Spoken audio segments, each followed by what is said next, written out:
Welcome, everyone, to WCAT Radio and TV Presents. I'm your host, Jennifer Thomas, and today we have a unique show planned for you. However you found this new show here on WCAT Radio and TV, we are happy that you are here. But how in the world did this radio station even begin? Who is the mastermind behind the creation and production of not only this show, but also the publishing company En Route Books and Media? And how in the world did I end up here? Today, I have the one and only Dr. Sebastian Mahfood here with me to give us all the behind-the-scenes scoop of what inspired him and how I became a part of this beautiful ministry. So, hello, Sebastian. How are you today? I am well, Jennifer. Thank you for having me. Well, thank you for being here. It's kind of because of you that I'm here in the first place. I think it's because of God that you're here in the first place. I think you are correct, but if it weren't for God, God would not have put it on your heart to have you start En Route Books and Media and the apostolate for the radio station. But before we get more into that, I would like you to maybe tell us a little bit about yourself, because you're kind of like the wizard in the Wizard of Oz. You're the man behind the curtain. And so I think it would be good for both listeners who are listening to this in podcast format and viewers who are watching this interview to actually get to know who you are. So would you mind giving us maybe like a high-level overview of who you are? Well, certainly. I am a Lay Dominican of the province of St. Albert the Great in the middle of the United States in central USA. So what does that mean when you say a Lay Dominican? Because, some of us don't know what that means. So what does that mean? I'm a member of the Dominican family. The Dominican family was founded by St. Dominic as a religious order in 1216. And we just celebrated our 800th anniversary, our 800th birthday, in 2016. So that was 9 years ago. Wow. We have friars and priests. You may know us by the initials after our name. It's the Order of Preachers, or OP. And we have religious sisters. So the priests are the first order. The religious sisters are the second order. In the laity, who embrace the charism of the order and pursue the mission, we are the third order. So lay Dominicans are third order Dominicans. And I've been a third order Dominican since 2008, when I listened to a CD from the Rosary Center that was produced by Father Brian Milady. And Father Brian Milady was a Dominican of the Western Province working at Holy Apostles College and Seminary at the time. And the nature of the CD was that study is an act of prayer. Well, I've been studying my whole life. So I thought to myself, how could this be? So I walked down the hall to Father Tom McDermott, OP. I was teaching at Kinneret Glennon Seminary at the time. And I'd been there by the fall of 2008. I had been there, it was the spring of 2008. I'd been there 8 years, or 9 years. I started in 1999 as a volunteer at the seminary. So Father Tom McDermott explained to me, he said, well, that's because when we study, we're exercising our rational faculty, which is what enables eternal and joyful communion with our Creator. And I said, well, how do I become a Dominican? And he said, well, there's a lay Dominican group here in St. Louis. And he put me in touch with their president, we called the moderators at the time, a man named Michael Porterfield.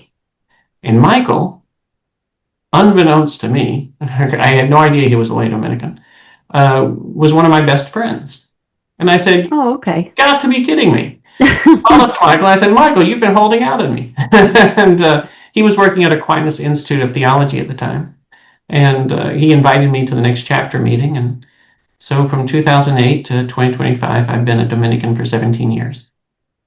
Okay, so I want to go back for a bit because you said that the lay Dominicans embrace that charism. So, first of all, for those who don't know, what is a charism and what is the charism specifically that lay Dominicans embrace?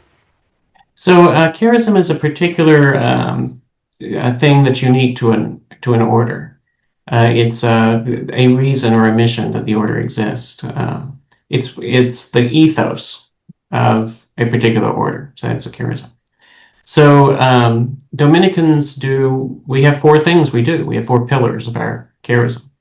One is we pray. Another is we embrace community. So we pray in community. Another is we study, because study we consider to be an act of prayer. So much so that Dominican friars were released from going the evening prayer if they were studying back in the day, because they were already technically praying through their studies. And St. Thomas came up with a very beautiful prayer to precede study. And you can Google it online and say, well, what is St. Thomas's prayer for study? Anybody who's studying anything benefits from reading that prayer before they engage in the work that lays in front of them. And the last thing is we have a particular preaching apostolate. So Dominicans are preachers. And I don't mean to say this is the last thing, this is the main thing. But we proclaim the Word of God. And we got our start with St. Dominic's spending the night in a tavern. And he discerned that the tavern keeper was an Albigensian who had a completely... Okay, whoa. What is that? Well, we'll call them a Gnostic. So they were the medieval Gnostics. They believed that the material world was bad, and that so much so that they said that they weren't going to do anything that would create more humans that would be a part of a material world, because, but apparently there were some very bad Albigensians, because this went on for a long time, hundreds of years. Which means they were engaging in those kinds of activities that would create more people. So St. Dominic preached to one of the Albigensians and convinced him, to the tavern keeper overnight, that the Catholic faith was the true faith, that he didn't need to embrace this sort of Gnostic dualism of the material world being evil, and because all of creation is from God. And what God creates is good. He said so in Genesis. He created this and said it was good. He created this and said it was good.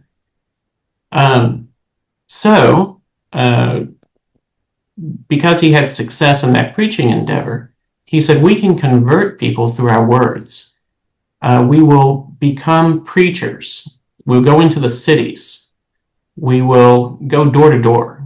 We will proclaim the good news and explain to people the person of Christ and the strength of the Catholic faith, rather than wage war against them. We can teach people to love God through our preaching. So that was his idea, and we've had over 800 years of doing that very thing, of sharing with others, proclaiming the gospel. Which is the very mandate that Christ gave us. He said, go forth and proclaim the good news to all the people. Right. So that's... Go forth and make disciples. That's it. So that's what we do. And I do it in a very particular way. I publish books. Okay. I put together radio programs. I support new Catholic authors who might not otherwise be able to find a publisher. Many publishers are consumed, or at least they are required by the realities of their publishing house to earn a decent profit in order to be able to pay people. which makes a lot of sense. Ignatius Press earned over $15 million in 2022. Sophia, over $6 million. But they didn't do it with first-time Catholic authors with no name recognition. So Ignatius publishes only 40 books a year, but they publish the right 40 books, which is important, for the sustainability of a business enterprise. As much as you've got not-for-profit business enterprises, they still need to be sustainable.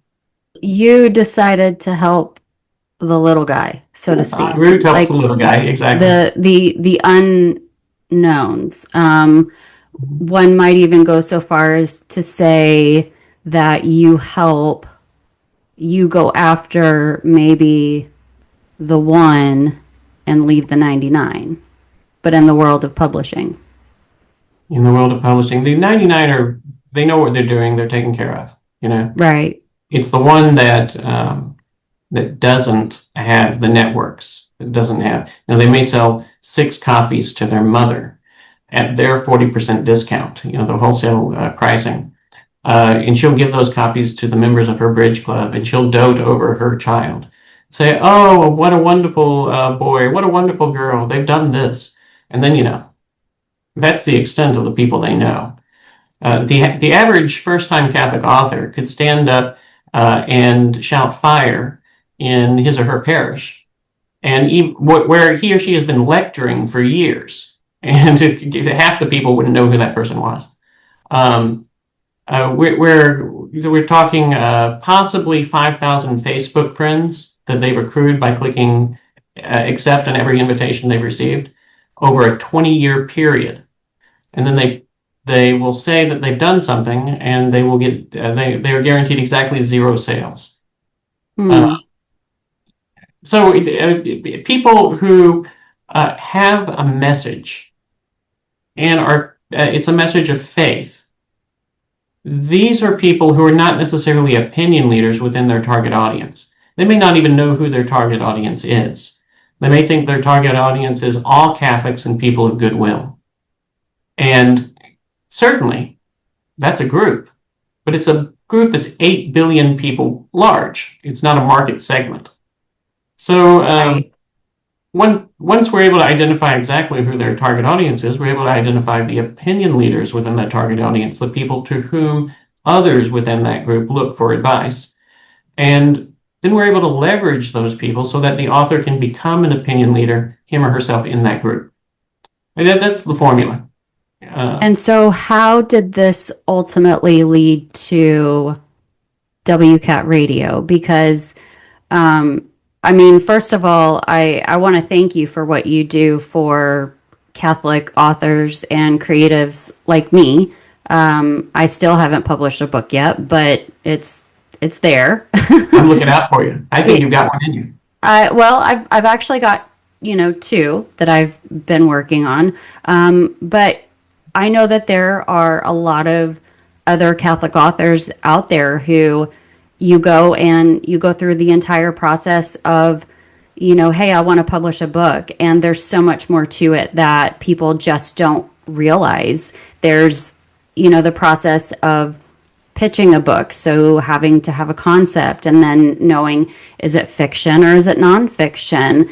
And if it's fiction, then it should be a fully completed manuscript. And this is if you're, pitching to traditional publishing companies, and there's a process to it. And unless you know the right people, it can be very difficult and also very intimidating to, get up in front of someone and say, here's my idea, tell me what you think. And it can be very, not just scary, but also vulnerable because, as writers, we're sharing pieces of our heart in some way, whether it's fiction or nonfiction. And so I appreciate the fact that, you felt so called to start this publishing company as part of being a lay Dominican in order to help others get the word out about God.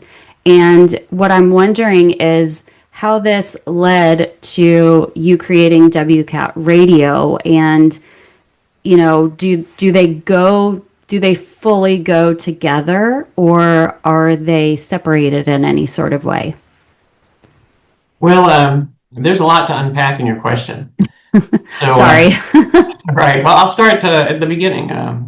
Rhonda Chervin and I co-taught a class together in the summer of 14. And the class was on Catholic realism. It was a course on new atheism, how to evangelize atheists and refute the tenets of the new atheism. Some of the ideas were like, science has all the answers, so why do we need God? And you've got people out there like Richard Dawkins and company who are promoting. I mean, they're actively going around the planet promoting the idea that there's no God. And they've got. And for those who don't know, who is this person you mentioned? So Richard Dawkins is an author who wrote the book The God Delusion. And in The God Delusion, he tries to break apart systematically, it's a rather thick book, all of the arguments for God. And he zips through St. Thomas's 5 ways, the idea that there is a first cause, and that first cause is whom we call God. The idea that there's a first mover, and that first mover is whom we call God. Now, St. Thomas talks about this at the very beginning of the Summa, and he's written the entire Summa Theologia as a primer for beginners. And if you've ever seen the Summa, you're like, oh my gosh, that is so not a primer for beginners. Okay, so hang on. I gotta back you up. Sure. So what is the Summa? So St. Thomas Aquinas, when he decided to become a priest, joined the Dominican Order. And the Dominican Order was new at the time. It was founded in 1216 by St. Dominic, and St. Thomas was born in 1225. So he's joining the Dominican Order, by the middle of the 13th century. And his parents were like, no, if you want to be a priest, be a Benedictine. They're a more established order. You can become an abbot. We'll donate a lot of money to the abbey, and you'll live a good life. And St. Thomas said, I don't want to live a good life like that. I want to live the right life. And his parents put him under house arrest for a year. Oh, wow. Which gave him an opportunity to read a lot of Aristotle. So St. Albert the Great was his teacher. If you know, St. Albert the Great is the patron saint of scientists. And St. Albert the Great came and rescued him. And St. Thomas, demonstrated that he hadn't wasted the year. He had read Aristotle, which was coming into Europe around that time in translation from the Arabic. And you think, well, Aristotle's Greek. How did it get into Arabic? Well, because in the year 529 AD, the Emperor Justinian said, we don't need this pagan philosophy. We've got the revelation of God. And so he closed Plato's Academy. And for those of you who have worked in educational institutions that have closed, you know what happens when a school closes. You have a bunch of unemployed philosophers running around. Everyone gets displaced. Exactly. And you have a great diaspora of this knowledge. So a lot of the philosophers went into Syria. And they got jobs as private tutors in Syrian households. And they translated the Greek into Syriac. And then sometime later, the year 801, a man named Al-Kindi was born. And he and some other translators began translating from the Syriac into Arabic. And you ended up with a number of Arabic philosophers, Al-Farabi, Avicenna, Ibn Sina, a man named Al-Ghazali. And Al-Ghazali wasn't so much a philosopher as he was a theologian, and he refuted all of the philosophy. And then you had Averroes, who was one of the greatest commentators on the work of Aristotle, outside of Al-Farabi and Avicenna, and refuted Al-Ghazali's point. So you had all this golden age of Islam occurring roughly between the year 820, 830 AD, and the beginning of the 12th century, or the end of the 12th century, beginning of the 13th century. So it had made its way up across North Africa and up into Spain. And there was a Jewish philosopher, an Aristotelian philosopher named Maimonides, and he put in a bunch of commentaries. But Averroes' commentaries were the ones that were translated and fell into St. Thomas's lap. And St. Thomas brought about the height of medieval scholasticism, which is the synthesis of faith and reason. And they call it medieval because it's that period in between the time when philosophy was done without the light of divine revelation and when philosophy was done, such as during the Enlightenment, trying to remove the impression of divine revelation.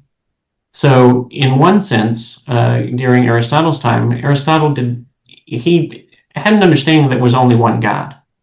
You know, he had traced it back. He said, wait a second, there's got to be only one. But he didn't know who that one was. He had no idea that he could have a personal relationship with that God. He had no idea he could offend that God. There was no concept of sin. And then later philosophers, Descartes, Rousseau, Nietzsche, chiseled away at the concept of including anything that could be considered a remnant of faith from what they wanted was human reason, unencumbered by faith. So in between those two periods, you've got the middle period, and that's the medieval period of faith and reason that Catholics pursue to this day. If you're Catholic, you are a man of faith or a woman of faith, and you're also a man of reason or a woman of reason. And that's important for us to understand that there are a lot of scientists who are Catholic. And a lot of our greatest scientific achievements came about because of Catholicism. I mean, because of the relationship between faith and reason, something called moderate realism, that was formed by the scholastics. So, so that's St. Thomas's contribution, with other people that preceded him, like Peter Abelard and so on, and St. Albert the Great, of course. Okay. I feel like we've all just gotten like this huge history lesson without even realizing that was what was going to be coming. So viewers, listeners, there's like a huge plop of history for you that I don't think any of us were expecting. I certainly wasn't. But thank you for that. So you're most welcome. Yeah. Yes, thank you. I feel like I just should have earned, 3 credits for a college class just from listening to you now. But so I guess going back to, the publishing company and then WCAT Radio, how did the radio station ultimately become an apostolate of the your publishing company? Like what was it that prompted you to start the radio station? Because without the radio station, obviously I wouldn't be here interviewing you, and people wouldn't be either listening to this interview or watching this interview. So what made you decide to start it? Well, I invoked the specter a little while ago before I started talking about St. Thomas, of Ronda Chervin. So she and I were co-teaching the class, and Rhonda said, we put together a lot of notes in the preparation of this class, and we created lectures for 15 weeks. What if we gathered all these notes together and we published a book called Catholic Realism? And I said, Rhonda, I think that's a wonderful idea. Rhonda is a real galvanizer, and she inspired me to put together the book with her assistance and send it to Father Fessio from Ignatius Press. Father Fessio is a friend of ours, and we were doing some things with him at the college where I was working, Holy Apostles College and Seminary. So Father Fessio sent us back the book and said, with the standard stock letter, we're not moving in the direction of this material at this time, which is code for, we don't think you can make bank we can make bank on your book. You don't have an audience, which is what a lot of publishers ask for these days. It's not just, is this a good book? The publisher will ask, how can you help market this and help us sell it by the tens of thousands or by the thousands? Right. And that's one of those things that, as someone, just, for those who don't know, if you're trying to get into the world of having a book published, that's probably one of the most difficult things to hear is, sorry, we're not interested. So, okay, so the rejection letters are actually quite pleasant. They're formula rejection letters. They are. And you feel good about being rejected by a company. You're like, oh, they liked it enough to reject it, or at least they looked at it, right? Or you're like me and you're in a puddle of tears because you're like, oh my God, which is how I know a lot. I mean, it can be heartbreaking, especially when you put so much effort into it. Okay, so you got this response from this person you knew at Ignatius saying, we're not going to proceed. So what happened next? And Rhonda came up with the idea. She said, well, we could self-publish. And I said, oh, how would we do that? She goes, oh, there's lots of self-publishing places around here. So we looked online. We found lulu.com. We found KDP, which at the time was CreateSpace. We found some other places through which we could publish the book if we paid some money. So vanity presses is what we used to call them back in the 80s. But there was one, Columbus Publishing, that would edit the book, that would prepare the book, and would lay it out, in Adobe InDesign. And it would work with our cover creator, TJ Burdick, who designed our cover for us. And it produced a book. Now, it cost us some money to do this. We paid for all of the work that was being done by Columbus Publishing. And then I thought we were done. It was on Amazon. Rhonda was happy. I was happy. And then Rhonda says, I've got a book that's out of print called Voyage to Insight. Do you think we could publish that one as well? Well, at this point, I'm like, well, Rhonda, we've got one book out. We should spend some time marketing and promoting that book. But I went ahead and we published Voyage to Insight. And I started learning how to prepare the book for the publisher, or for Columbus Publishing, for the service that we were using. And we did that one. And Rhonda said, I've got one other book that's been out of print for some time. Do you think we could? And I started looking into Rhonda's history of publishing. She had published, by that time, around 75 books.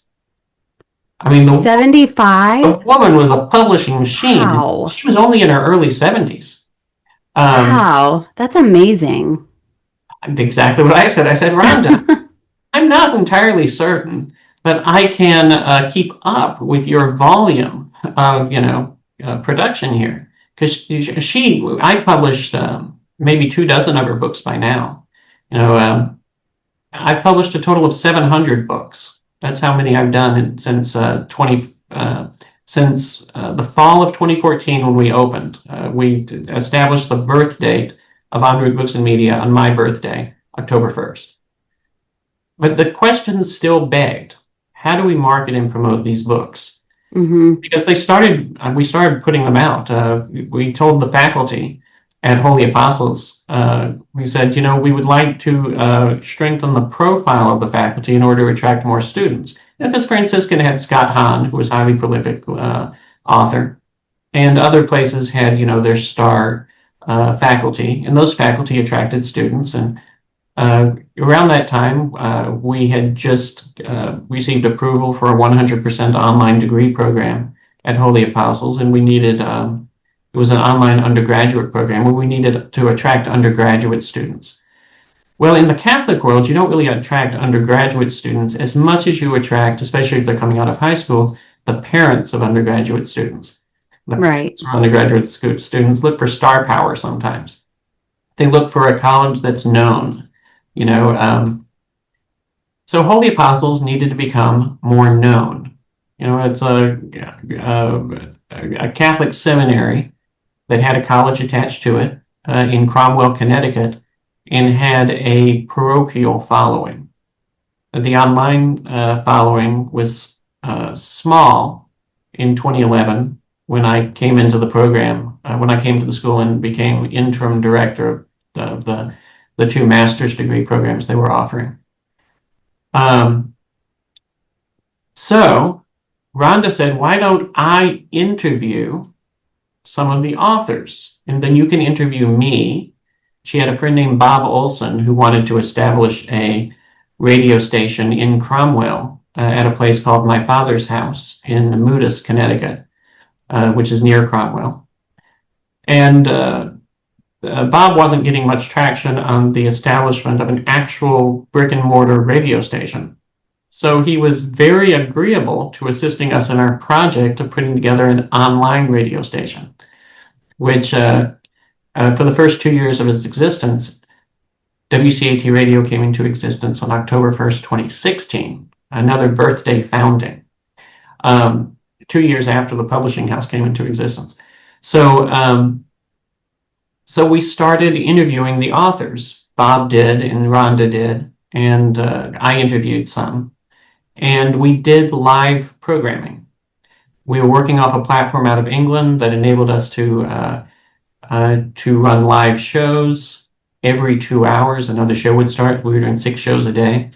And wow. There was a phone number people could call if they wanted to participate in a show live. They wanted to be there and ask questions and engage the show host. And Bob brought up he started a dozen shows before the end of October 2016. That very first launch of the radio station, we had a dozen shows. And the very first one was called The Open Door, which is still running to this day. It's run by Thomas Stork and Andrew Sorokowski and Christopher Zander. So The Open Door was Bob Olson's first show, and he would talk to people about anything. And we had lots of guests on, and soon we shifted because the data showed us that it would be important to do this. We shifted to a podcast station by 2018. And since 2018, we've produced 100 different shows. That is to say, The Open Door was one show. Kiki Latimer's The Catholic Bookworm is another show. WCAT Radio Presents, this show that you're doing right now, is our 100th show. No way. It is. You're number 100. Wow. That's pretty darn cool. We have about 7,000 episodes among all those shows currently sitting on our Spreaker.com platform that gets ported out to to a dozen different syndication outlets like Spotify and iHeartRadio and iTunes and things like that. In 2020, when everybody started jumping on Zoom because of COVID, we created something called WCAT TV. So many of your viewers are actually going to see us, like right here, up close and personal, having this conversation, if they go to YouTube to watch us. Otherwise, they'll see us, they'll hear us on any of the other syndicated platforms. Right. So you've now gone from this idea that was a book publishing house that you and Rhonda started based on the fact that you did all of these workshops and you put them all together as a book. And then she's like, hey, I've got all these books. Can we republish them? And so there was born En route Books and Media. And then from there, you went to the radio station. And I just love how everything seems like it just came about so organically and wasn't necessarily contrived. So it's not like you set out, and said, hey, I'm going to start a publishing company. And then, hey, I'm going to start a radio station. And I think that's part of what's amazing with how God usually works through these things and through people who are open to to doing his will. And so I can't help but feel like you saying yes to God's will for your life all the way back to taking those courses and learning about what it was to become a Dominican, and then realizing that a friend of yours was one. That's all God. That's God all the way through and through. And I just think it's so beautiful how He has used not only you, but all of these other people who you've been able to help along the way to grow in their own faith relationship with God. And you've been influential to people. And so I want to ask you, I imagine that Rhonda Chervin is someone who has been very influential in your life. Who are some other people who are influential and maybe help drive you to continue doing this ministry, which is what essentially you're doing? Every author that I encounter has influenced me in one way or another. So I take great delight in the authors who introduce themselves to me through email. And they're usually referred. There's a referral from somebody else who's an author at En route.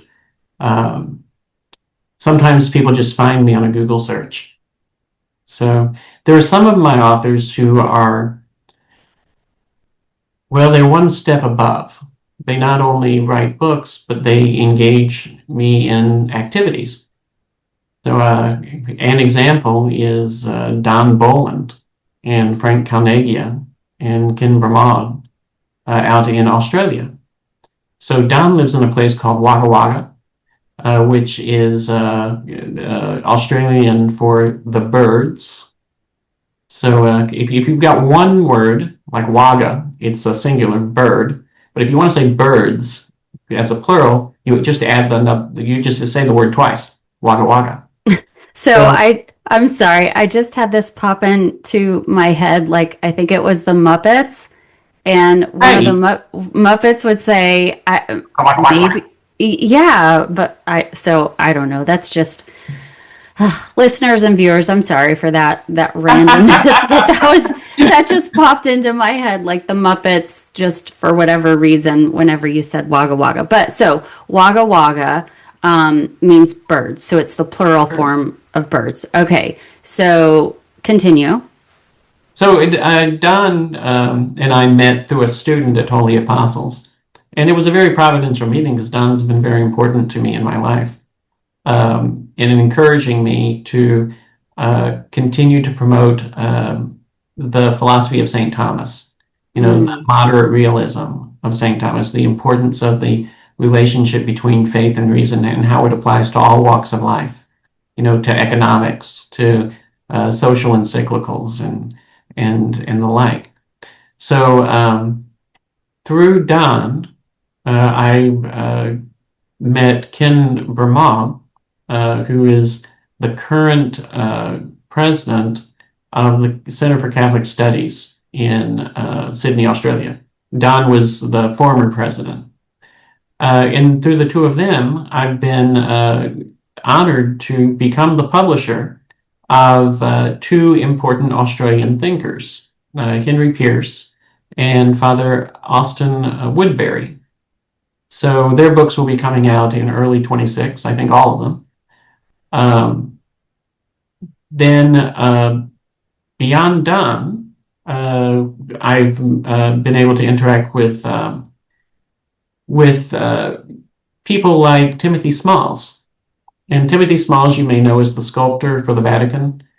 He has a beautiful statue in Vatican Square of it's called Angels Unawares. It's about migrants and refugees. So I was on LinkedIn and I noticed that Timothy was sculpting the first canto of Dante's Inferno. Now, I've taught Dante's Inferno for 20 years, and I was instantly attracted to what he was doing. So I collaborated with him. I said, Timothy, I'd be very interested in having you interviewed on WCAT radio. So the radio station is a great way to meet people. You just write them and say, I'd like to interview you. And, usually they'll say, yeah, I'd love to be interviewed. So I asked Dr. Michaela Ferri, who lives in Milan, to do the interview. And Timothy wrote me back and said, yes, I should start engaging in promotional work again. I should do that. I haven't done that in a while. And so they had a great interview. But from that, Timothy discovered that I had 100 lectures on YouTube about Dante's Inferno, Purgatorio, and Paradiso. And he began listening to them prior to his sculpting the next sculpture for that canto, for the following. Really? So I became an inspiration to his work. I was amazed that I could inspire an artist, of the caliber of Timothy Smalls. So Timothy later built something called DanteSculpture.com. If you go to DanteSculpture.com, you'll see all 100 of his sculptures. And beneath each of the sculpture images is a play button. And if you click it, you can listen to me explain what happens in that canto and provide a reflection on it. Each one's about 5, maybe 10 minutes. That is so cool.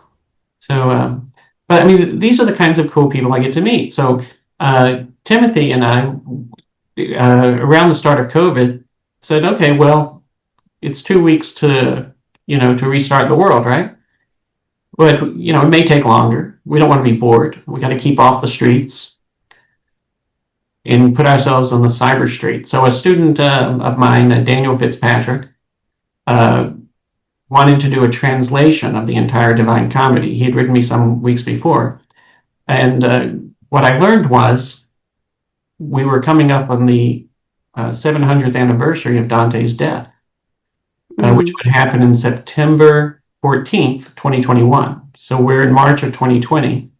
And the Italian government comes up with something called Dante Day, on March 25th. So on March 25th, we launch our project.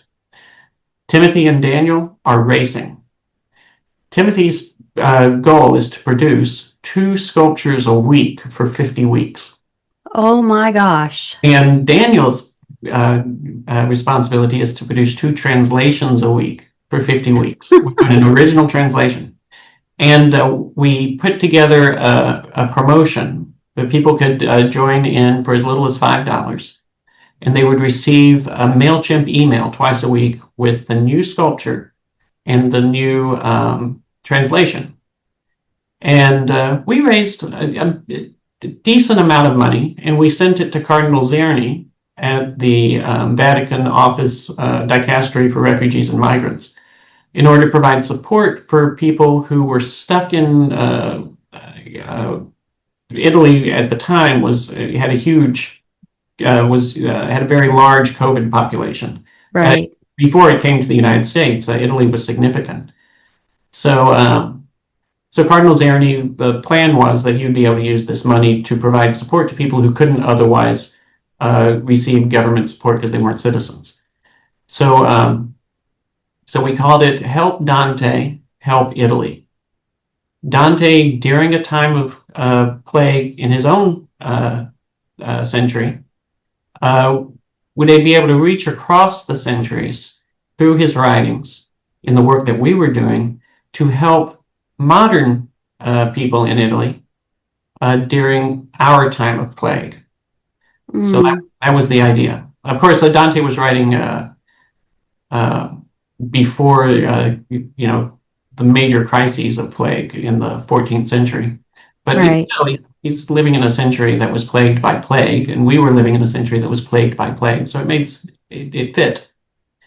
And you can go online to Amazon or to whatever, or to the Help Dante, HelpItaly.com website, and you can see the entire story. We put a lot of effort into it, and we believe that we contributed something to not only the study of Dante, but also to the migrants and refugees living in Italy at the time. It sounds like you provided hope and you gave them something to look forward to. You gave the people who were receiving the newsletter something to look forward to, especially in a time when the world was shut down, essentially. You know, this mission that both of these two creatives were on, you know, one in the literary sense in terms of translating, and the other in the sense of creating actual, you know, art pieces for these sculptures. You know, it's like it was something to look forward to, you know, just to kind of get you out of whatever was bogging you down. Because I mean, so many of us, you know, it's like that whole time frame of 2020, like, you know, once you hit March moving forward, I mean, literally the world shut down. And so the idea of having something that was not only inspiring to people, but that gave them hope and that also had a mission in terms of, you know, giving back. I find that that is so gracious and so kind, and just such the work of a minister.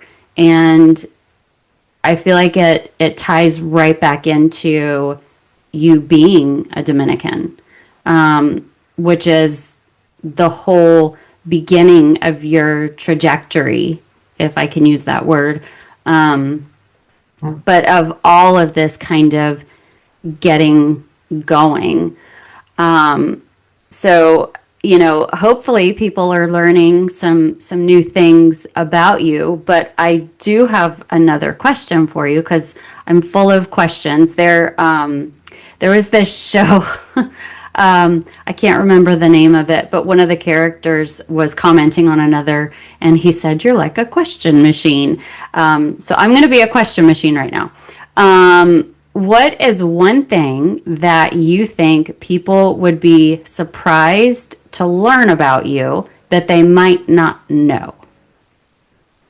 So I've taught in universities for almost 30 years. So I started in North Africa when I was in the Peace Corps. 1994, I became an assistant professor at the University of Regatta in central Tunisia, a place called Kairouan. So so that is something that I've done. But the interesting thing is that in those 30 years of students, I always took delight in surprising the students at a certain point in the semester. You know, if it was an appropriate thing to bring up as a topic for discussion, as an opportunity to write something. I taught composition for 20 years. I was a professional wrestler at the Global Wrestling Federation in Dallas, Texas, for a year and a half, and I was on reruns for a long time after. So I was an evil wrestling manager in the spirit of Roland Barthes, who wrote in his The World of Wrestling that wrestling is a spectacle. It's about a competition between good and evil, where good will always overcome through its virtue, and evil can only win through cheating. So, as an evil wrestling manager, I cheated every single Friday night, and these would be divvied up over the course of the week. The Saturday programming, there would be a few of the matches, and I was usually on a Saturday program. And then over the course of the week, they would produce the other matches, and they would play those in the evenings. So you've seen in the world of professional wrestling, people get hit over the head with chairs. Mm-hmm. That's the kind of stuff I did, you know. And I had, at a certain point, 4 wrestlers in my corral. 2 of them were bad guys, but 2 of them were good guys. They were Booker T and Stevie Ray. They were called the Ebony Experience. And later they moved to the WCW in Atlanta. And you may know somebody who lives there. And in the WCW, they became known as the Harlem Heat. So these guys were incredibly talented. But in one of the scripts that we put together, the the wrestling cartel, I guess we could call it that, of Gary Hart and Sebastian the Weasel, which I became known after I poisoned Terry Sims's Coke, and he fell on the mat frothing at the mouth, and we had paramedics come in and take him out and so on. It was fun. So Sebastian the Weasel, who just went by Sebastian, formed a company called Sebastian Limited, where it deigned to employ Gary Hart.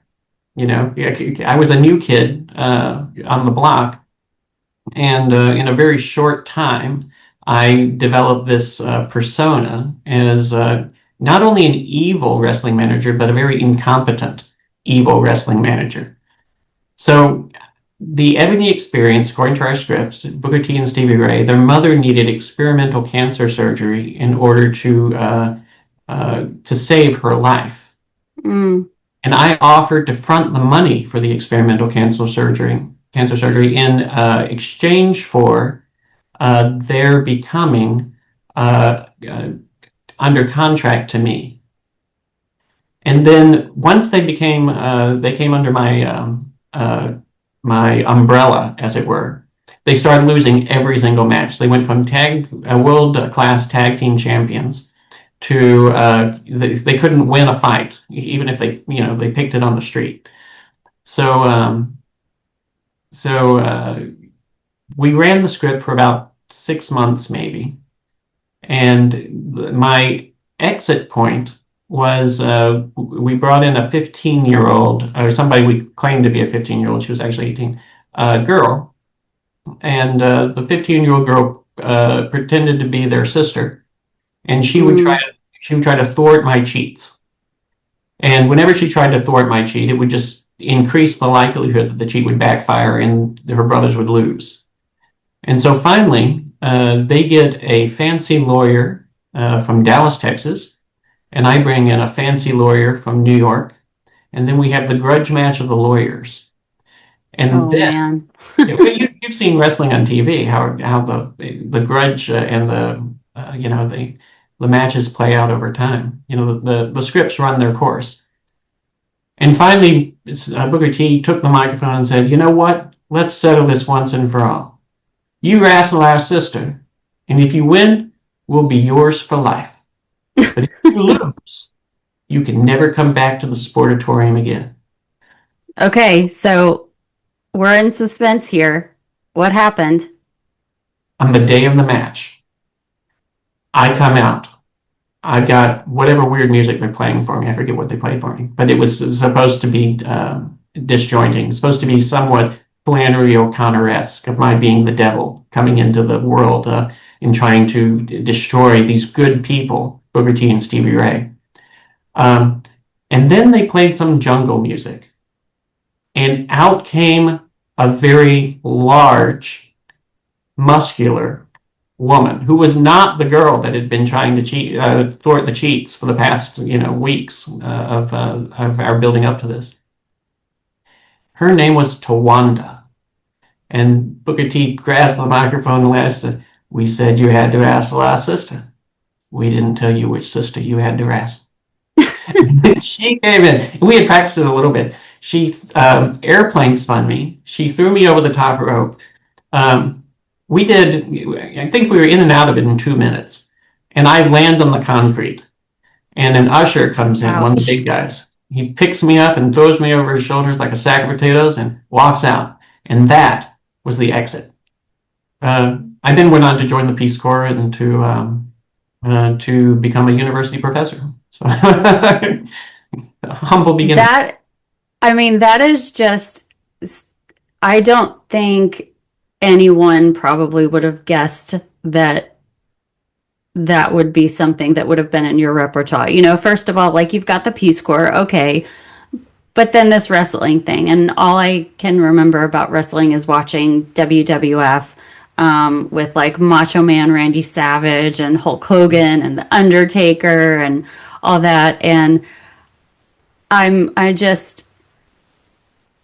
don't know, like that's just very interesting. So I do want to thank you for sharing that. Okay, 2 more questions for you. First one, coffee or tea? Coffee. Okay. Second one, milk chocolate or dark chocolate? Dark chocolate. Okay. Next one. Are you a morning person or a nighttime person? I get the full 3 hours of sleep every night. Okay. So everybody out there, you heard it here that Sebastian Mahfood only gets 3 hours of sleep a night, but it is for a good reason. It is because he is doing this work, this beautiful work, this faith-filled, Holy Spirit-led work of running both En route Books and Media and WCAT Radio. So, Sebastian, I just want to thank you for being willing to join me today on this episode of WCAT Radio and TV Presents, and also for just giving me this opportunity to be a part of WCAT Radio and TV. It is not something that was on my radar in any way, form, or fashion, but apparently it was part of God's plan, and who are we to argue with God? So I definitely want to thank you, and I do have a favor that I would like to ask of you. I was wondering if you might close us out in a prayer.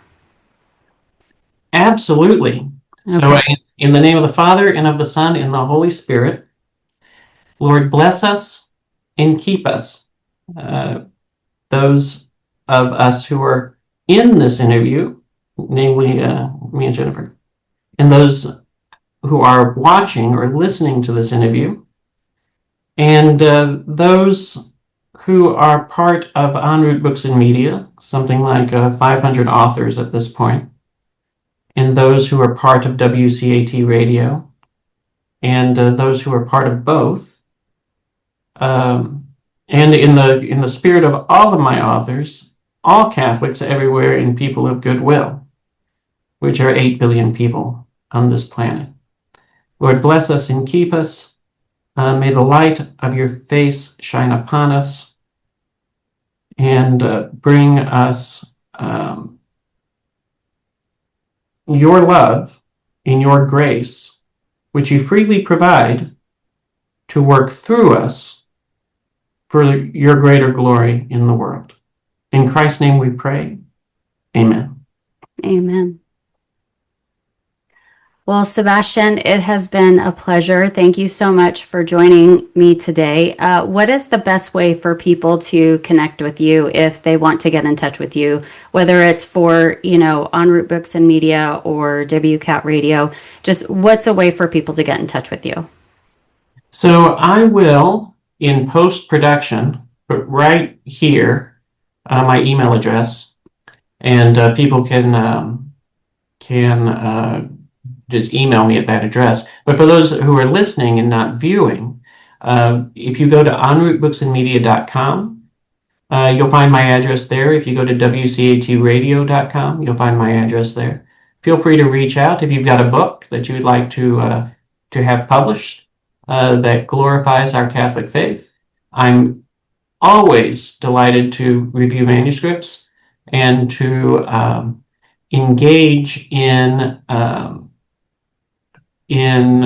dialogue on how to ensure that your message, which comes from God, who's working through you into the world, can be proclaimed more broadly and with the possibility of great success. So I'm happy to talk to anybody about that. That's my apostolate. That's how I engage in my work as a preacher, as a member of the Order of Preachers, who are the Dominican family in the world. So. Well, thank you so much for that, Sebastian. And thank you, everyone out there, whether you are watching or listening, for joining us on this episode of WCAT Radio and TV Presents. We look forward to bringing more episodes to you that help us on our mission of promoting the Catholic spiritual journey through quality Catholic programming. And remember, love lifts up where knowledge takes flight. I'm your host, Jennifer Thomas. Until next time, God bless.